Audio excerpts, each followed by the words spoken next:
Good morning, and welcome to this session from Los Cabos to Vladivostok, the G20's impact on global economic growth.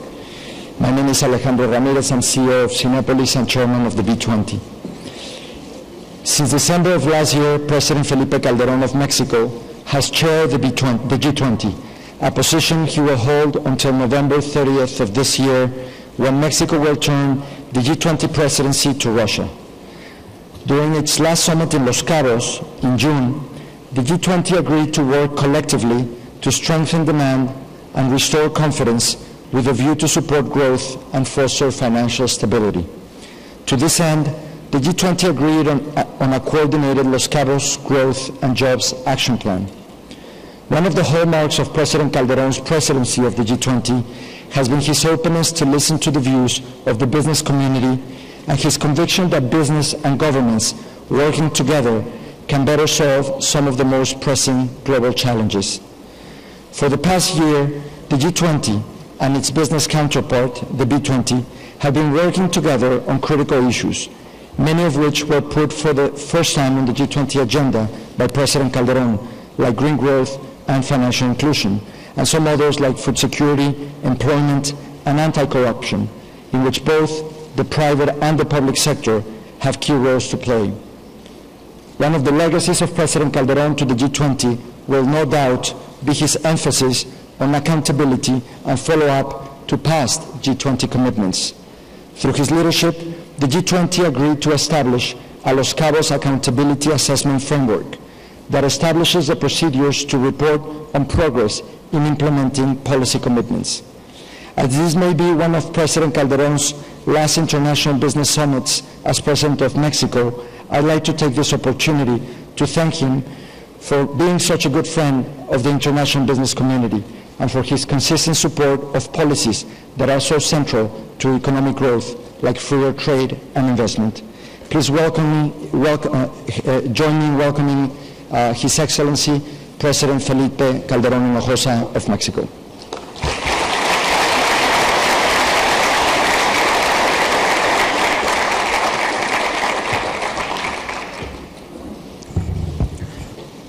Thank you, Alejandro. Good morning, ladies and gentlemen. It is an honor to be here with you today. I want to take this opportunity to explain what we have done during the Mexican G20 presidency, what has been achieved so far, and what can we expect as we move towards the Russian presidency. Mexico is the first Latin American nation and the second emerging economy to chair the G20. We accepted this responsibility in a world with significant financial problems, as you know. It was essential to act quickly, make progress, and deliver results. To develop our agenda and reinforce the credibility of the G20, we made a major effort to foster dialogue between members of the group and to engage non-G20 countries, as well as business representatives, academics, civil society leaders, unions, and the young. First of all, I have to say that Mexico has had its own share of economic adversity. In past decades, my country suffered several economic crises. But we learned from these experiences and mistakes and built a resilient economy with strong foundations. Like many countries, we went through the worst part of the financial crisis 2 years ago. As an export-led economy, our performance relies on our trade partners. When American imports fell, our GDP shrunk more than 10% 2 quarters in a row in 2009. Nevertheless, Mexico faced this challenge with determination. We implemented counter-cyclical measures to save jobs and keep our industries afloat. We also increased government transfer to the poorest and established a temporary jobs program. But we knew that these counter-cyclical measures had to be short-lived.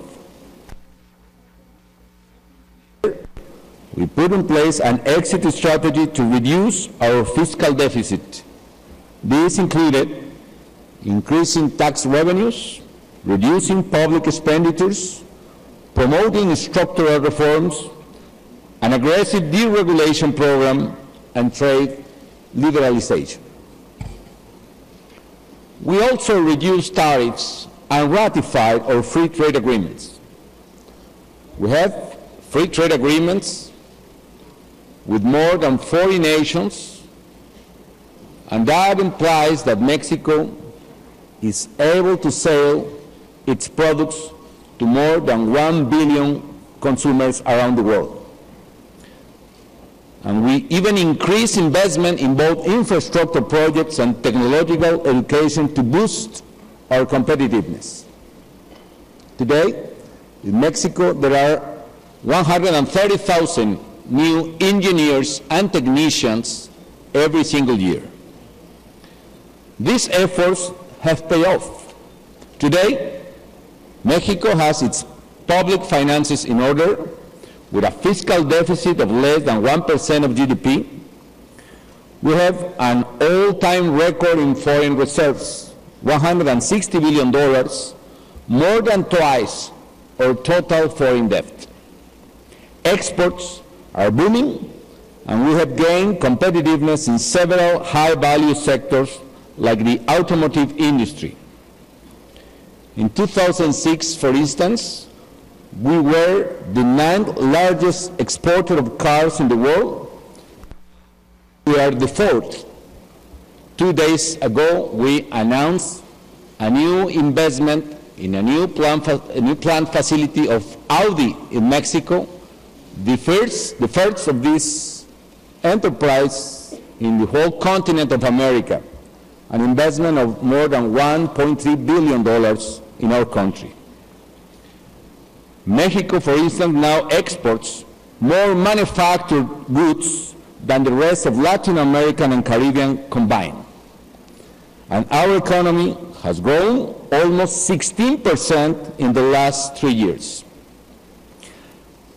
The global perspectives were dire when we assumed the G20 presidency.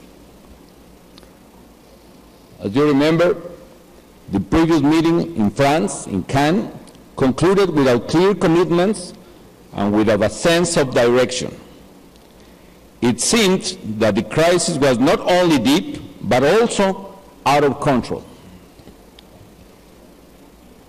In this context, the Mexican presidency had to coordinate complex negotiations during the months prior to the Los Cabos summit. It was clear that we urgently needed to strengthen the financial support mechanism for countries most affected by the crisis. That is why one of our priorities was to recapitalize the International Monetary Fund. Last February, the G20 finance minister examined several options to make sure that resources to the fund could be mobilized promptly. In March, the Eurozone agreed to combine the capacity of their lending facilities, the European Stability Mechanism and the European Financial Stability Fund, and to increase the speed of capitalization of the ESM. And last April, G20 finance ministers and central bankers agreed to a broad international effort to strengthen the IMF. Finalizing the G20 agenda requires several ministerial meetings to address problems and implement proper policy initiatives on issues that went beyond just the economic crisis. Some of these issues included trade liberalization, job creation, and financial inclusion. We tried to strike a balance between the urgent and the important, between the long run and the short run. This is how things stood as the summit in Los Cabos began. There, we work in three areas. First, we propose macroeconomic and structural policies to solve out our short-term problems in the world. Second, the countries promoted policies to guarantee strong growth in the medium and long term. And third, we incorporated environmental sustainability and access to affordable basic goods as key policies. One of the most important outcomes of Los Cabos was that at a time when there were serious doubts about the euro's viability, all G20 members agreed to support measures that will strengthen European integration in areas such as fiscal policy, banking system, and regulatory frameworks in the whole area. It was also crucial to boost demand without creating new debt problems in order to restore growth. The Eurozone has been following this game plan. Just 2 days ago, as you know, the European Central Bank announced very significant measures to provide support to countries suffering from confidence problems and to make clear it will take every measure to keep the integrity of the Eurozone. Another important result was Los Cabos Action Plan. It contained specific short-term measures to be implemented by all countries. Specific ideas from the Business 20 group, the B20, were also included. We needed to strengthen the global response to international financial crisis in an interconnected world. To this end, we announced an increase in the resources available to the International Monetary Fund of more than $450 billion. This is the largest injections ever in the history of this institution. Many non-G20 countries contributed to this, as did many APEC members with generous amounts. We showed that together we could come up with global solutions to global problems. Unfortunately, to regain fiscal sustainability, we have to reduce fiscal deficits at a time of economic slowdown. But if this is done in a bold and credible way, negative impacts on aggregate demand could be minimized. In the case of external imbalances that still threaten global stability, we need countries to move towards more open markets, including for exchange rates, and to place a greater emphasis on a stronger domestic demand to reduce those gaps. The other priorities of the G20, which are also priorities for us today here in Vladivostok, were: one, to maintain and strengthen our commitment to free trade.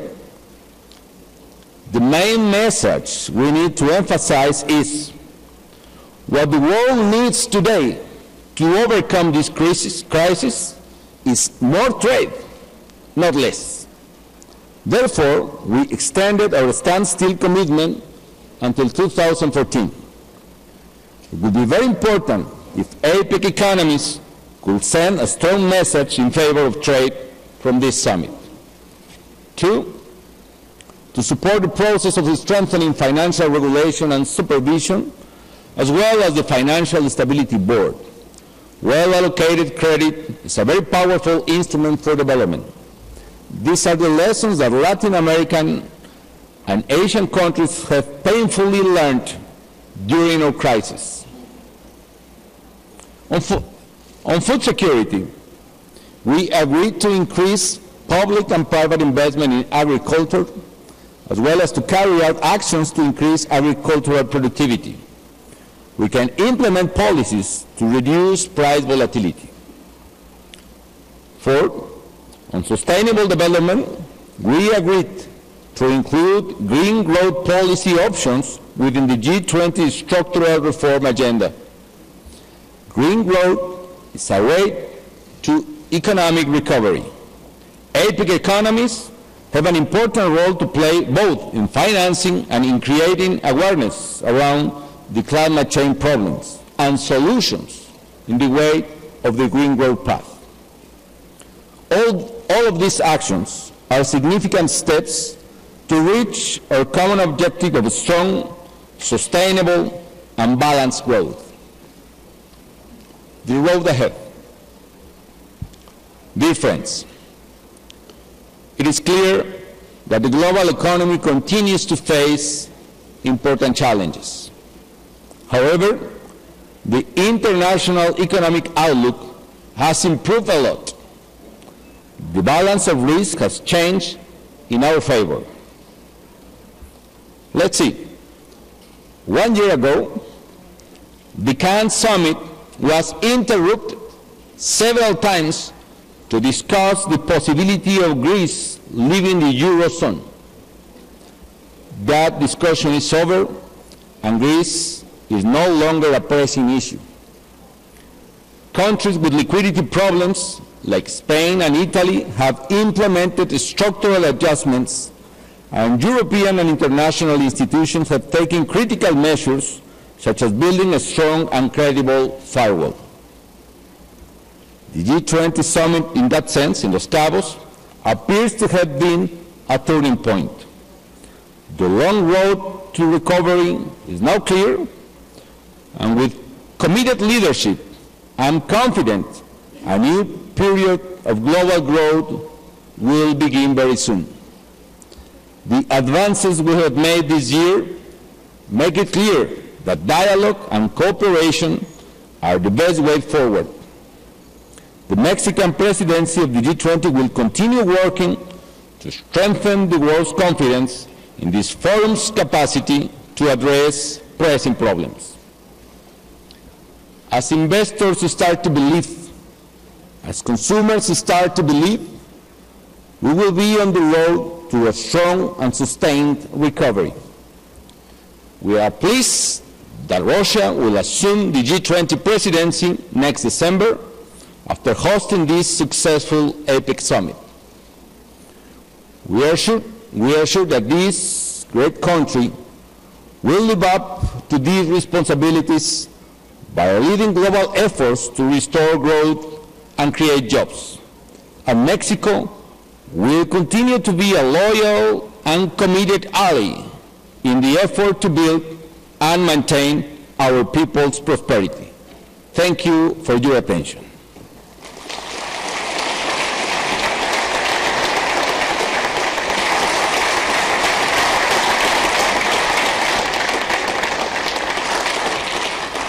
Thank you very much. We have some time for questions and answers. Since this is an interactive session, the floor is open for any of your questions, and there are the mics.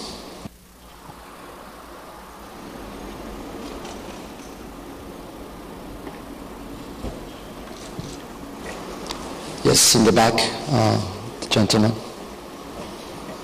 Presidente Calderón, Luis Villegas de Colombia. Quisiera su opinión sobre la nueva iniciativa del Arco del Pacífico de México, Chile, Perú y Colombia. ¿Cuál es su visión sobre ese nuevo hecho económico y político de América Latina? Gracias. Contesto brevemente en español. Yo creo que es una de las iniciativas más importantes de comercio, integración económica y yo diría también de solidaridad política en Latinoamérica en los últimos años. I think it's one of the most important efforts in order to strengthen the economic and commercial integration between Latin American countries. The Pacific Alliance made between Mexico, Colombia, Peru y Chile has a tremendous potential in the area.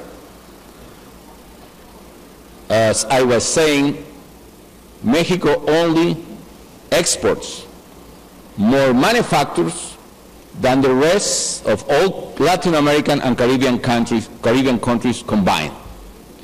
So you can imagine the potential of this new commercial area. Now, we are advancing really fast in that integration. We are organizing several meetings in the year. Actually, we organize probably the first virtual meeting through internet, at least in our region, some months ago. And we are exploring not only economic and commercial issues, but also how to integrate, for instance, our stock exchange markets between the 4 countries. So we are establishing a common platform for investment, trade, economic growth, and of course, at the same time, we are establishing a common floor for the political perspective. And the Pacific Alliance will be a very strong platform in order to conquest, in order to advance in the integration of the trade of the whole Pacific Sea. That initiative is in addition of other initiatives. For instance, Mexico started and now is part of the negotiation of the TPP, the Trans-Pacific Partnership. And in that sense, we are making a big and bold decision in favor of the future. If we explore where the economic growth is going to be in this decade, clearly the economic growth will be here in the Pacific Sea. And we have the privilege as Latin American countries to share the Pacific Sea. And that is the key issue of our alliance. There are another advantages of this agreement. One of them is it has some kind of geopolitical sense.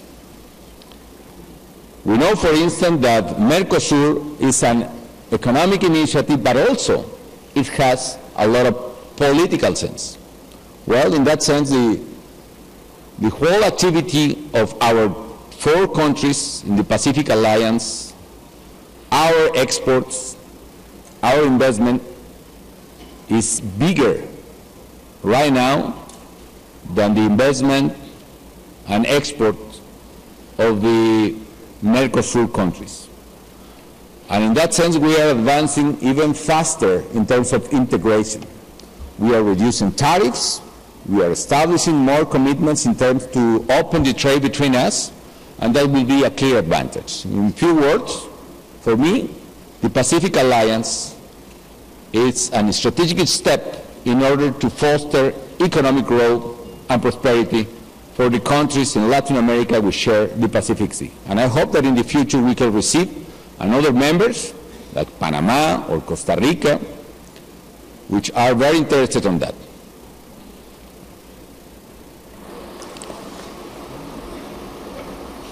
Thank you, Mr. President. I don't know if there are any other questions from the floor. There's.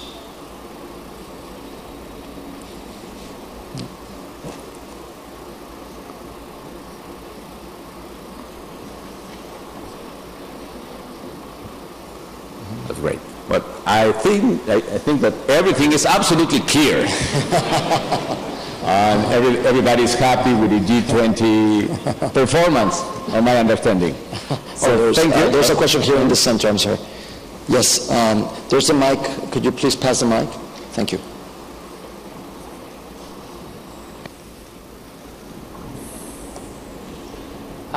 Thank you, Mr. President. You're an outgoing leader with a successful track record behind you.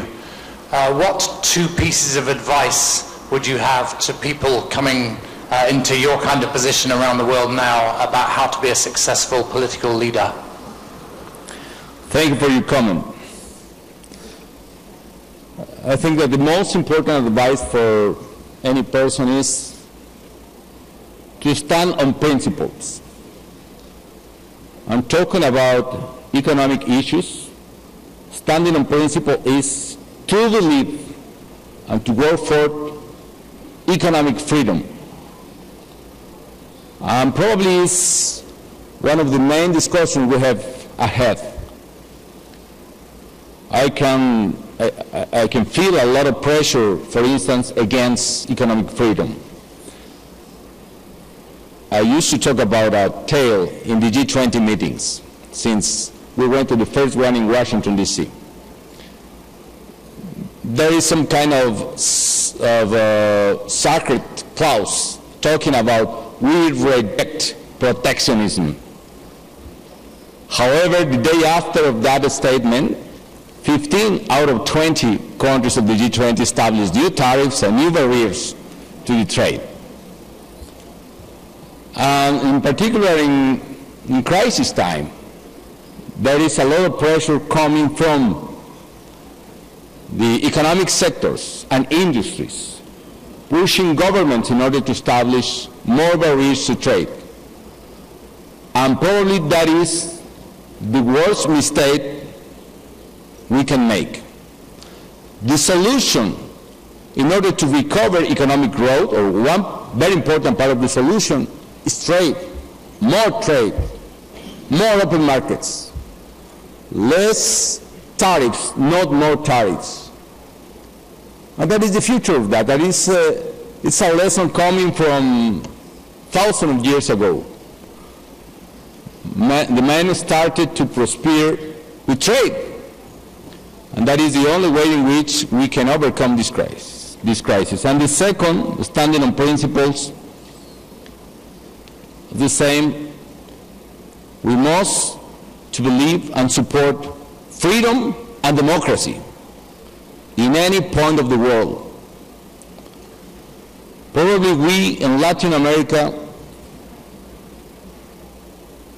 we did believe in some moment, probably 12 or 15 years ago, that democracy arrived, that was the end of the story. And that is not true. We need to stand for democracy and for freedom. We need to fight for them every single day. And the future of humankind only be clear, and prosperity only could come if we do believe that democracy and freedom are human principles that no one country could reject. So my advice is stand on principles, believe and fight for freedom and democracy in economic and in politics as well.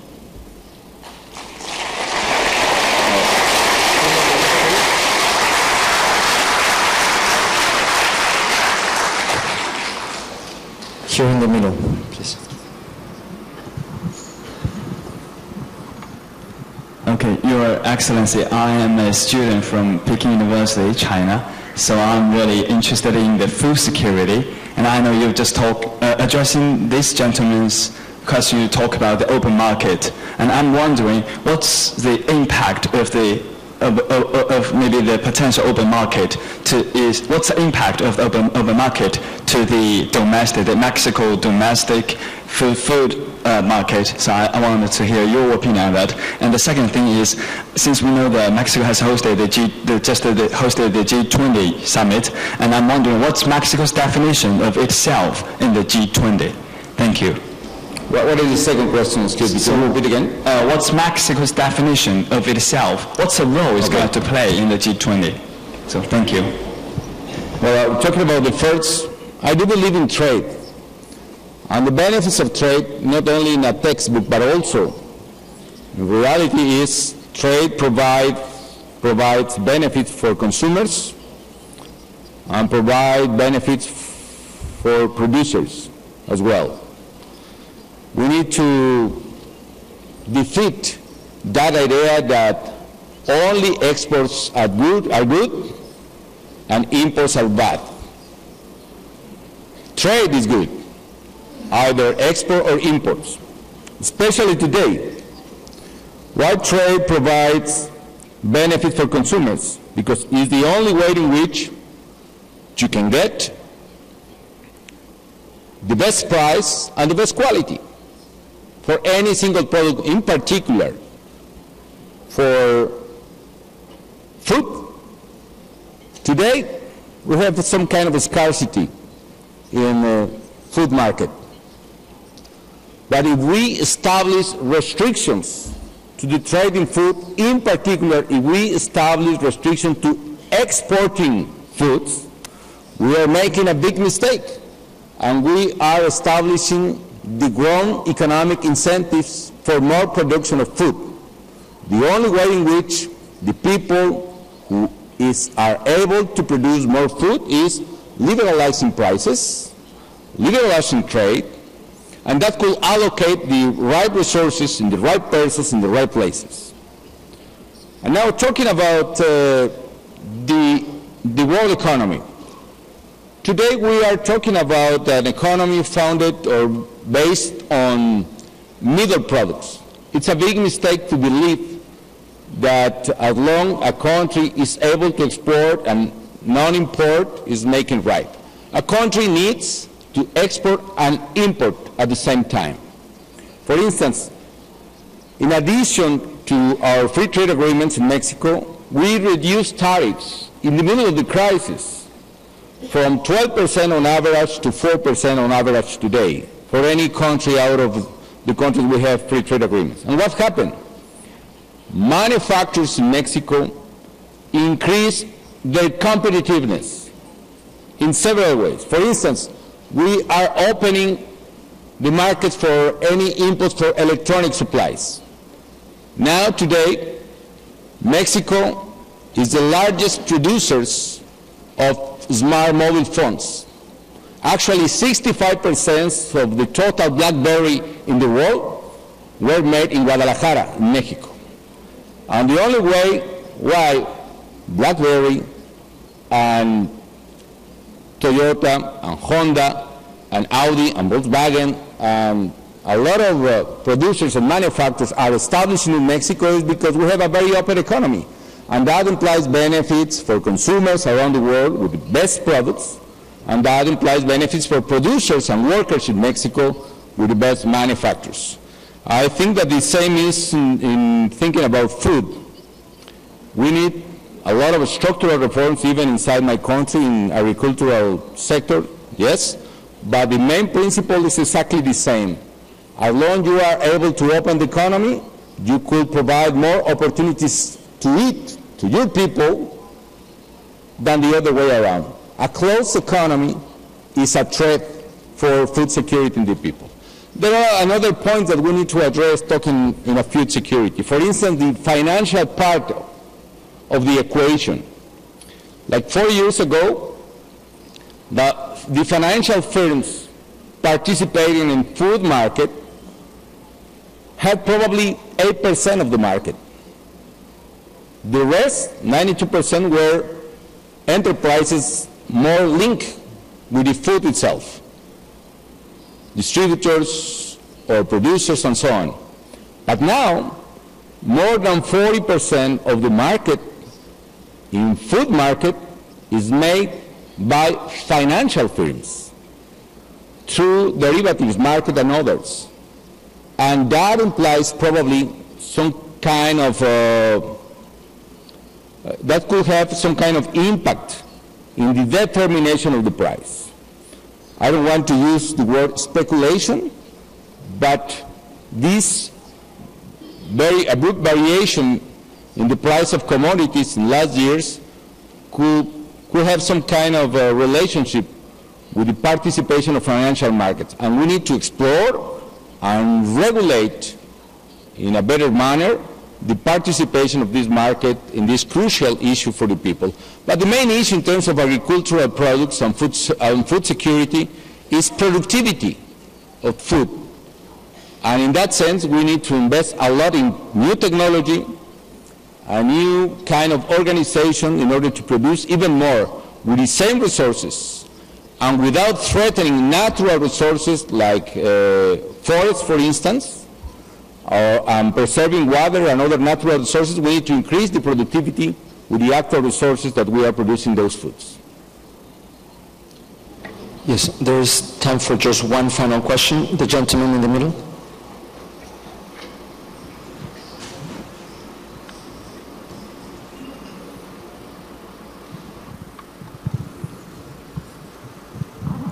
Thank you, Mr. President.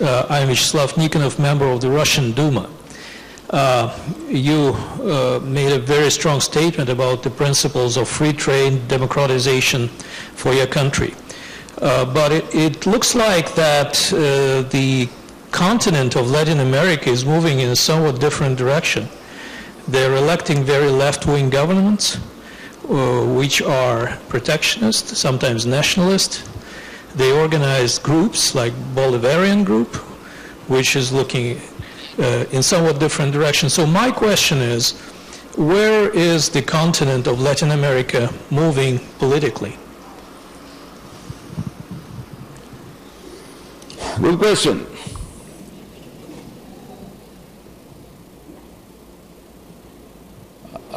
Some years ago, I told in Davos that Latin America had a struggle between the past and the future. In economic terms, what is the past? The past is closed economies. The past is protectionism. The past is nationalism and expropriation of foreign industry, for instance.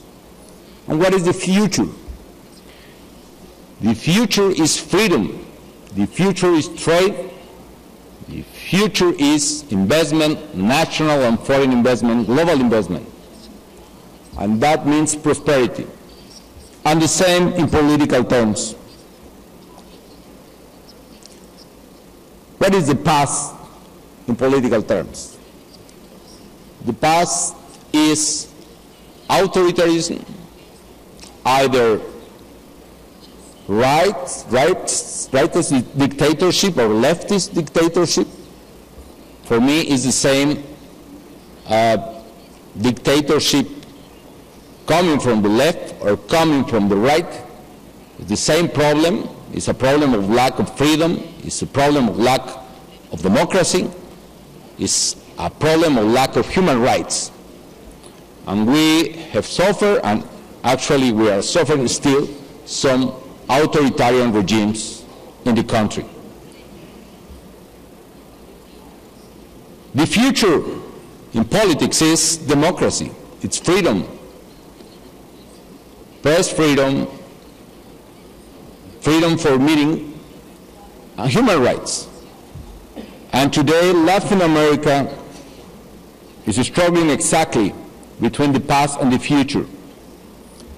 And that battle is inside each country. There will be elections very soon in some countries, for instance in Venezuela next month. There was some kind of change of regime recently in Paraguay. But the point is, as long as we are able to preserve democracy, in the sense that as long as we are able to preserve the right of the people to decide which government they prefer, we are in the right side. People could make a lot of mistakes, even through free elections. Nevertheless, the people of one country only can learn what could be the right direction through democracy. I don't believe in authoritarian solution. But my point is this, and this is my final comments, in particular for my Latin American friends in business or in government or in civil society leadership. We need to fight and stand for principles of freedom and democracy. We need to talk about those principles. We need to raise the voice against any authoritarian act coming from any government. Doesn't matter if that government is a leftist government or rightist government.